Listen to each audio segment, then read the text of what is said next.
ఒక బట్టీని విడివిడిగా పిలుస్తున్నారు టెండర్లు. So that process is going on. మీరు ఎందుకు దానికి వచ్చి అండ్ ఆవిడ చాలా కేటగిరికల్గా ప్రతి సెషన్లోనూ, ప్రతి పార్లమెంట్ సెషన్లోనూ మినిస్టర్ ఆఫ్ ఫైనాన్స్ ఆవిడ చెప్తా వస్తున్నారు, మేము మాకు డిస్ఇన్వెస్ట్మెంట్లో భాగం మేము చేసి తీరుతామని చెబుతున్నారు. ఎస్ రెండోది వీళ్ళు అడగాలనుకుంటే ప్రిన్సిపల్ అపోజిషన్గా తెలుగుదేశం ఫెయిల్ అయిన విషయం ఎక్కడండి, ఛత్తీస్గఢ్లో ఒక ఈ బుక్ ఫ్యాక్టరీని ప్రైవేటైజ్ చేస్తుంటే వాళ్ళు వ్యతిరేకిస్తే వెనక్కి తగ్గింది బీజేపీ ప్రభుత్వం. అది అడగాలి సార్ వీళ్ళు. అదే అవును. అంటే రెండు అంశాలండి. మొన్న నాకు శివశంకర్ జనసేనకు జరిగింది కూడా అదే. వాళ్ళే అడగలే, మీ గవర్నమెంట్ అడగకుండా మమ్మల్ని ఎందుకు అడుగుతారు? గవర్నమెంట్ కూడా అడుగుతామండి, కేంద్రాన్ని రాష్ట్రాన్ని మిమ్మల్ని కూడా అడుగుతాం. Where government failed we expect the opposition to play it's. మీరు కొంత ట్రాన్స్పరెంట్గా ఉన్నారు కదా, మిమ్మల్ని అడుగుతాం. మీరు చేయాలి కదా, మీరు అది చేయడం లేదు కదా. చేయకపోగా మీరు సపోర్ట్ చేస్తున్నారు కదా, మీరు పార్ట్ ఆఫ్ బీజేపీ. ఇంక మీకు అదనంగా ఏముంది? ఎన్డీఏగా ఏ ఎన్డీఏ అయితే దాన్ని ప్రైవేటైజీకరణకు పెట్టిందో, మీరు ఎన్డీఏ భాగస్వామిగా ఉండి under the dynamic leadership of Narendra Modi and విశాఖకు ప్రైవేటైజేషన్ ఆయన డైనమిక్ లీడర్షిప్పే కదా. నిన్న సభలో అనకాపల్లిలో కూడా అదే చెప్తున్నాడు పవన్ కళ్యాణ్. సో అందుకనే ఇక్కడ ఆల్టర్నేట్ కానీ లేకపోతే ఒక కాంప్రహెన్సివ్ ప్లాన్ కానీ ఏమీ లేదు. Yeah right sir. ఇంకోటి, చంద్రబాబు గారి మీద చేసిన వ్యాఖ్యలకి 48 అవర్స్ లోపల వివరణ ఇవ్వాలని సిఓ ఆయన మీనా గారు నోటీసులు ఇచ్చారు ముఖ్యమంత్రి గారికి.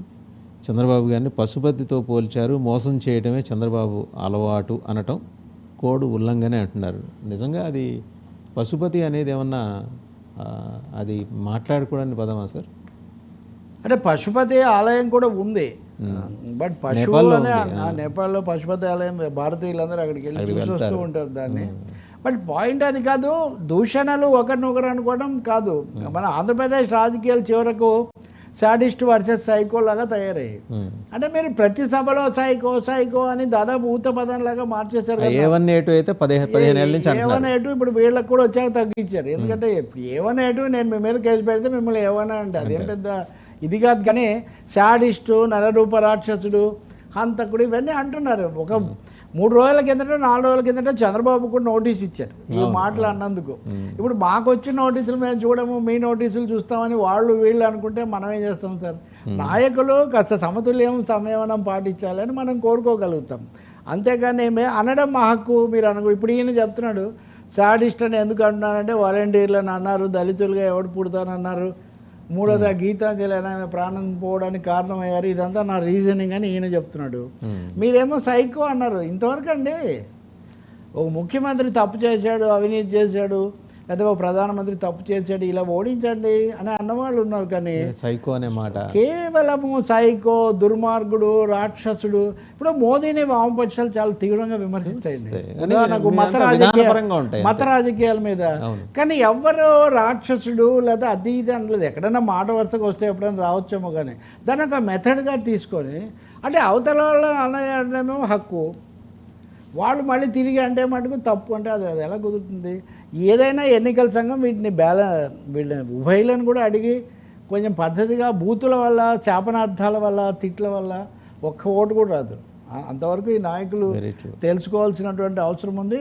ఎన్నికల సంఘానికి పురంధేశ్వరి నోటీస్ ఇస్తారు, ఏమని 22 మంది అధికారులు తప్పు చేశారు, వాళ్ళ బదులు ఈ 22 మందిని పెట్టండి. నీవి సూపర్ సీఈఓనండి ఆంధ్రప్రదేశ్కు.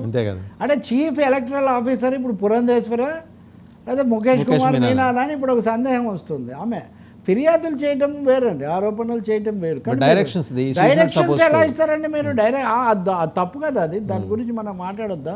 కాబట్టి ఒకవైపే మనం చూస్తే కనుక అది పొరపాటు జరుగుతుంది. వాలంటీర్ల విషయమైనా ఇంకోటైనా ఉరిమురిమే ఏదో పడినట్టుగా వాలంటీర్ల మీద పడ్డారు. వాళ్ళు మా 150 మంది ఎమ్మెల్యేలు ఉన్నప్పుడు వాలంటీర్లు వాళ్ళ చుట్టే తిరుగుతారు కదా సహజంగా. 20 మంది జరిగింది అదే అక్కడ. సో ఇద్దరిది పొరపాటు ఉంది. కానీ బట్ ఎన్నికల పరంగా మటుకు ఎన్నికల సంఘం మరింత ఖచ్చితంగానే ఉండాలి. ఐ థింక్ పురంధేశ్వరిని కూడా అడగాలి, మీరు ఎందుకు మాకే డైరెక్షన్ ఇవ్వటం ఏంటి, we're not accepting it, we're rejecting it అనే పద్ధతిలో. ఇంకోటి సార్, అంటే టెక్నికల్ పాయింట్ దీనికి అవుట్ ఆఫ్ ది బాక్స్